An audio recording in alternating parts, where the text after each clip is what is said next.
Tu vas aussi entendre à côté, oh, il ne faut pas respecter la loi de Moïse. La loi de Moïse appartient à l'Ancien Testament. Nous sommes dans le Nouveau Testament. Tu vas aussi entendre ça.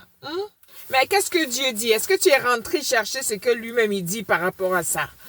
Dans le livre de Malachie, là, le dernier chapitre, le 4 qui est tout en bas, là, qu'est-ce que tu vas lire? Quand il parle, il dit, Dieu dit, respectez ma loi, la loi que j'ai donnée à Moïse, là, respectez ça, dans le dernier livre, là, le dernier livre de l'Ancien Testament, c'est ce qu'il dit. Quand le livre est fermé, là, il rappelle ça.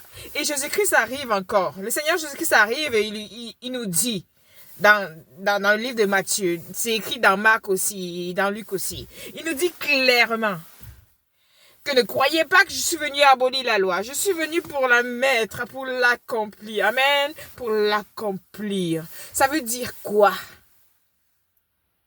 Il est venu pour respecter toute l'ordonnance, tout ce que le Seigneur avait dit de faire et que nos ancêtres n'ont pas pu faire, que nos parents Adam et Ève n'ont pas pu faire. Il est venu mettre ça en pratique et nous enseigner à respecter cela. Amen. Donc, il y a une partie de la loi que le Seigneur Jésus-Christ a appliquée pour nous. Tout ce qui concerne le sang à verser là, nous ne sommes plus censés le faire. Amen. Parce que dans l'Ancien Testament, quand le Seigneur demandait de verser le sang pour ci, pour ça, c'était pour préparer la voie. C'était une image de ce que le Seigneur Jésus-Christ devait venir faire. Amen. Mais mon frère, ma soeur, est-ce que tu sais que tout le reste des choses que le Seigneur a demandé de faire dans l'Ancien Testament à Moïse là, est-ce que tu sais qu'il faut le faire? Est-ce que tu sais que c'est de ça qu'il est question? Les 10 commandements que le Seigneur Jésus-Christ a donnés là. Tu penses que ça sort d'où? C'est dans Moïse qu'il a donné, c'est dans l'Ancien Testament, c'est pas dans le Nouveau. Amen. À dernière date là, c'était dans l'Ancien Testament. Amen. Et puis le Seigneur Jésus-Christ va dire, il va ajouter en disant ceci. Celui qui est grand dans les cieux, c'est celui qui respecte la loi de mon Dieu et enseigne les autres à respecter.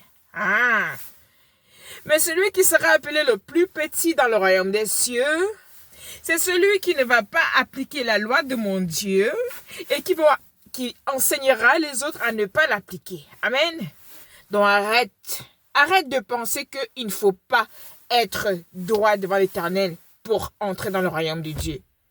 Arrête de te laisser tromper par les faux évangiles. Arrête. Il est temps que les enfants de Dieu comprennent qu'ils doivent se laisser orienter, se laisser guider et aider par le Saint-Esprit pour mener une vie de droiture. Amen. Mon frère, ma soeur, tu as tout intérêt à le faire. Parce que Dieu est Dieu. Que tu le fasses ou pas, il reste Dieu. Amen. C'est à toi de voir. Shalom.